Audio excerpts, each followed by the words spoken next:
Here with Coudersport Football. Coach Tom Story. I have Eli Ayers, Chase Whitman, and I have Jared Green. Tom, first year as the head coach at Coudersport. Just talk a little bit about how the transition is going for you. The transition for me has actually been pretty good. I have been with the program the last 2 years under Coach Carey, and we've started a pretty good program from the last couple of years. We've done pretty well. So I feel good in the transition and taking this program forward. So we're looking with these guys. We've got a lot of experience on the team, and we're looking for some good things this season.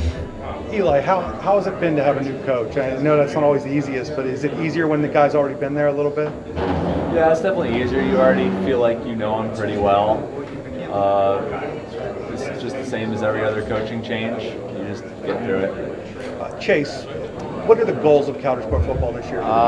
Goals definitely to make a footprint in the South for our first games, and then after that, play in the North and get that AML title. Jared, what do you guys have to do to be successful this year? Come together as a team and just stick with each other, and that'll help us.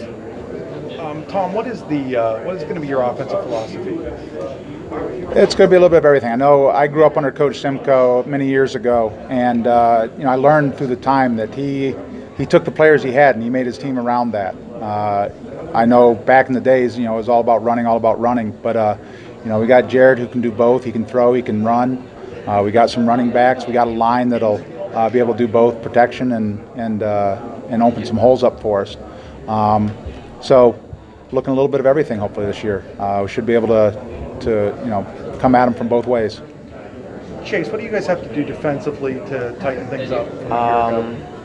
Well, defensively, we're usually pretty sound, and we usually work together very well. So defensively, we really don't have to change much, other than communication, I'd say. So definitely, we need to communicate more. But other than that, just play ball, I guess.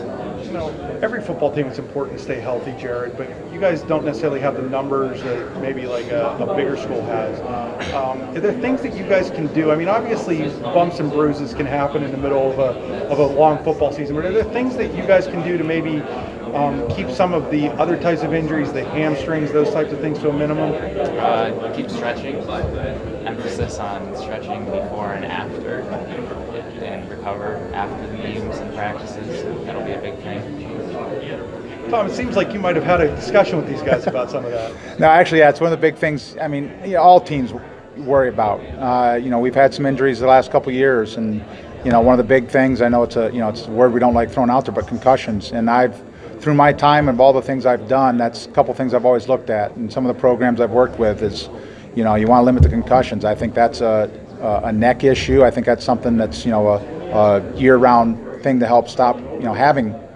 I won't say preventing it, but stopping possibility of getting a concussion. But also same thing with the injuries between stretching and agility work. I think that'll prevent a lot of our other injuries that do occur, and getting the kids well stretched out and used to working their bodies, and they get in this sticky situation on in a play or something like that. They can work their body out instead of the body giving up.